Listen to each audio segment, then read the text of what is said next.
bienvenue pour notre exploration des sources du jour. C'est assez fou de se dire qu'on peut tromper son propre ordinateur sur où va un site web. Un peu comme un GPS qui donnerait une mauvaise adresse, mais exprès. C'est une bonne image, oui. Aujourd'hui, on se penche sur un mécanisme bien précis. Comment on peut détourner la résolution d'un nom de domaine, mais juste localement, en touchant un simple fichier texte, le fichier host. Ah oui, le fameux fichier host. Voilà, les documents qu'on a expliquent comment ça fonctionne, donnent des exemples, certains qui marchent moins bien maintenant, on verra pourquoi, et puis les usages, malveillants ou même éthiques, et surtout les défenses modernes comme HTTPS. Exactement. Et notre objectif, c'est de décortiquer ça ensemble. Comprendre comment ça marche, pourquoi c'est toujours intéressant d'en parler, même avec les protections actuelles, et puis les implications concrètes. Alors, c'est quoi exactement cet empoisonnement DNS local ? Alors, en gros, c'est forcer une association entre un nom de domaine, disons www.google.com, et une adresse IP spécifique, mais seulement sur la machine locale. On court-circuite la recherche normale, quoi. D'accord, et c'est là que ce fichier hosts entre en jeu, c'est ça ? D'après nos lectures, il est consulté en premier. Tout à fait. C'est le carnet d'adresses prioritaire de l'ordinateur. Il regarde dedans avant d'aller demander au serveur DNS sur Internet. Une sorte de pense-bête VIP pour les adresses web. Et où est-ce qu'on le trouve, ce fichier ? Alors, ça dépend du système. Sur Linux ou macOS, c'est dans etc hosts. Ok. Et sur Windows, il faut chercher dans c.windows.system32, drivers, etc. hosts. Donc si on arrive à modifier ce fichier, on peut faire croire n'importe quoi à l'ordinateur localement. Prenons l'exemple classique des sources de rediriger Google vers Bing.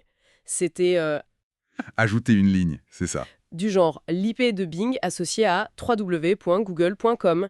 Oui, l'exemple donné, c'est 204.79.197.200 www.google.com. Et historiquement, ça suffisait. On tapait www.google.com et hop, on atterrissait sur Bing. C'était assez parlant comme démo. J'imagine bien. Mais ça marche plus vraiment aujourd'hui sur les gros sites, avec toutes les sécurités.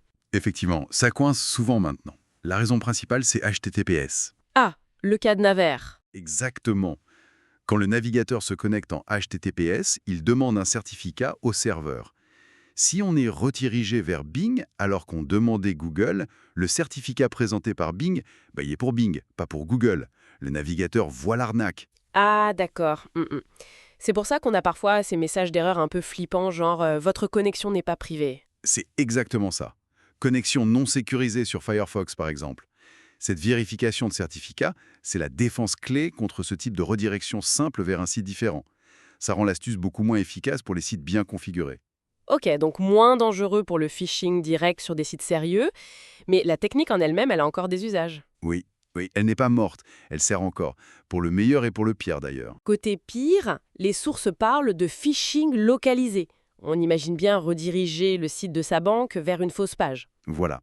Si on met l'adresse IP d'un faux site bancaire en face du vrai nom de domaine de la banque, dans le fichier hosts, et que l'utilisateur ne fait pas attention à l'alerte de sécurité du navigateur, ou si le site visé n'utilise pas HTTPS, ce qui est rare pour une banque, heureusement, alors oui, il peut se faire avoir. Voler des identifiants, ce genre de choses. Mais il y a aussi des usages légitimes, éthiques, non à hacker, pour tester des configurations par exemple. Absolument.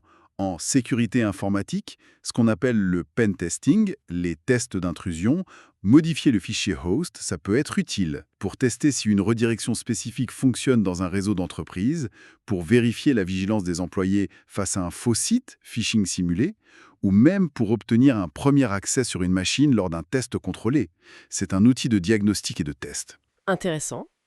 Les sources donnent un autre exemple qui pourrait, peut-être, mieux passer parfois. Rediriger un site vers une version régionale d'un autre site légitime, genre www.amazon.com vers amazon.de. Oui, avec l'IP de amazon.de par exemple, 176.32.103.205, www.amazon.com. L'idée, c'est que parfois, les certificats peuvent couvrir plusieurs domaines régionaux où la redirection est gérée d'une manière qui alerte moins certains systèmes. Mais attention, ça reste souvent bloqué par la vérification HTTPS si les domaines sont vraiment distincts. Donc, pour résumer, Le fichier host, c'est puissant pour contrôler localement où va le trafic web associé à un nom de domaine. Mais HTTPS et la vérification des certificats, c'est vraiment la grosse barrière qui empêche les détournements les plus directs et dangereux vers des sites malveillants aujourd'hui. C'est la leçon principale, on dirait. Et ça nous amène à la précaution essentielle mentionnée partout. Ah oui, crucial. Si on joue avec ce fichier host pour tester, pour apprendre, il faut impérativement penser à nettoyer après. Enlever les lignes qu'on a ajoutées, ou au moins les commenter avec un hashtag au début. Sinon, on risque de ne plus pouvoir accéder à certains sites ou d'avoir des comportements bizarres, c'est ça, hein? Exactement. Des problèmes de connexion inattendus, des erreurs. Bref, on nettoie toujours après avoir expérimenté. Donc, en un mot, le fichier host, c'est un outil de base super intéressant pour comprendre comment marche la résolution de noms en local. Moins efficace pour les attaques frontales grâce à HTTPS, mais toujours pertinent pour certains tests ou dans des environnements moins sécurisés. Tout à fait. Et ça soulève une question, je trouve. Au-delà du DNS, le fait de comprendre comment fonctionnent ces petits fichiers de configuration un peu cachés, est-ce que ça ne change pas notre regard sur la sécurité de nos propres machines, sur la confiance qu'on leur accorde? Bonne question à laisser en suspens. Et le dernier mot, n'oubliez pas de nettoyer ce fichier host si vous faites des essais.